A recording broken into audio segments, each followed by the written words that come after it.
This program is brought to you by the Wisconsin Automotive Museum, showcasing transportation history. Visit us on the web at wisconsinautomuseum.com. Hello everyone, and welcome to the show. I'm your host and museum educator, Justin Agar Pratt.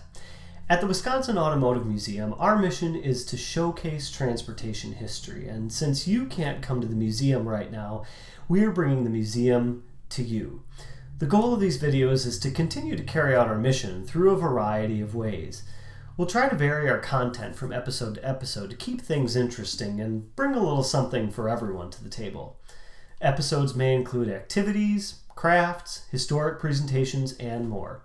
We're continuing to explore new ways to stay connected with our community. Videos will be uploaded to our YouTube channel every Wednesday. If you're new to the channel, be sure to subscribe and click the bell icon to be notified when we upload a new video. We'll also share these to our Facebook page. You can find us at Wisconsin Auto Museum. For this episode, I thought we could explore an important yet overlooked part of our car, the vehicle identification number. Okay, before you click away, I know this may sound like it's going to be just for motorheads. However, there is an interesting story behind this code, and there's even a fun decoding activity that you can participate in using your own car's vehicle identification number. So first, a little bit of background. Vehicle identification numbers, more commonly referred to as VINs, first existed in 1954, but their length and code values were not standardized. That changed in 1981 when the National Highway Traffic Safety Administration, or NHTSA, began requiring standardized VINs for all vehicles. Think of your car's VIN as its fingerprint, but the purpose of the VIN goes well beyond identifying a car. Apparently there's a whole group of car enthusiasts who decode these numbers as a hobby. Why would they do that? Well, let's say for instance you're a collector, looking for one of the first or last cars that left the assembly line. You can use the information represented by the VIN. For everyday drivers who aren't collectors, the VIN is a practical way to understand the history of your car, or a car you want to buy.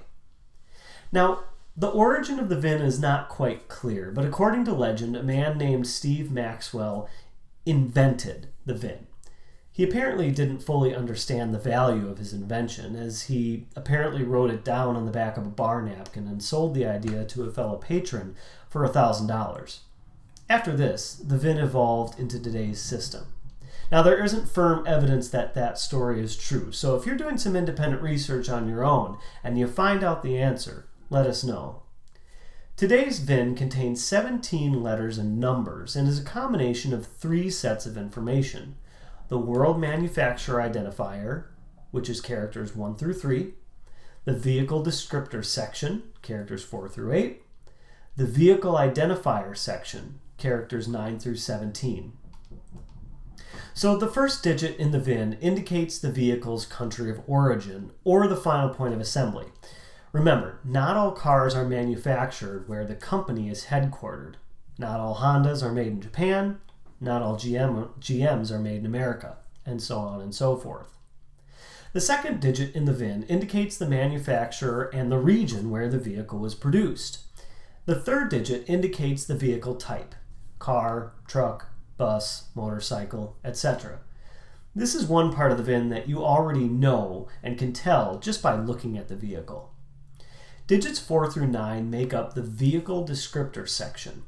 Digits 4 through 8 identify the vehicle model, body style, engine type, transmission, and more. Service shops commonly use this information to identify systems installed by the manufacturer so they can properly service your car. The 9th digit is also called the check digit, and it's used to detect invalid VINs based on a mathematical formula. And this was developed by the Department of Transportation. Digits 10 through 17 make up the Vehicle Identifier section. The 10th digit indicates the year it was built. The 11th digit identifies the plant where the vehicle was assembled. Digits 12 through 17 indicate the production or serial number. This number could indicate when a vehicle came off the assembly line. It's important to remember, though, that each manufacturer may use this number differently. This is where things can get kind of tricky. Fortunately, the NHTSA has a free VIN Decoder tool, and this is a government-sponsored website, so you know it's safe to use.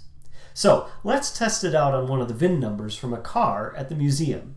We're using the VIN of our 1990 Mazda Miata. Here's our VIN.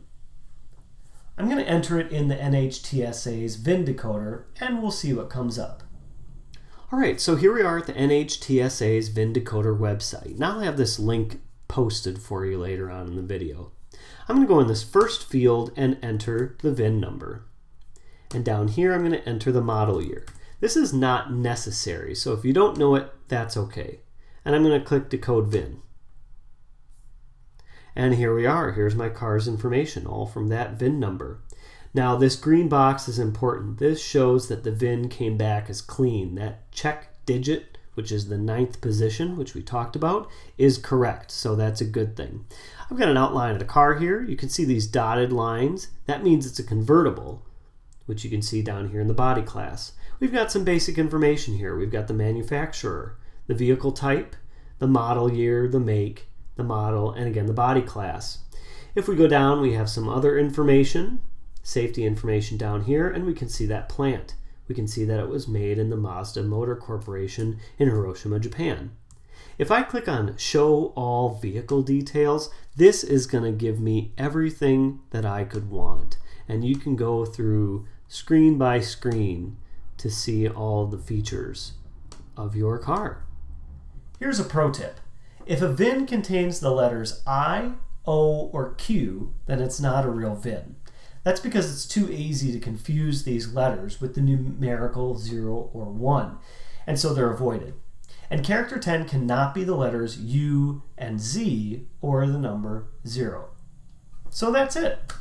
Now that you know all about the important VIN, you can do your own detective work by visiting the NHTSA's Decoder website at the link on your screen, and you can enter your vehicle's VIN.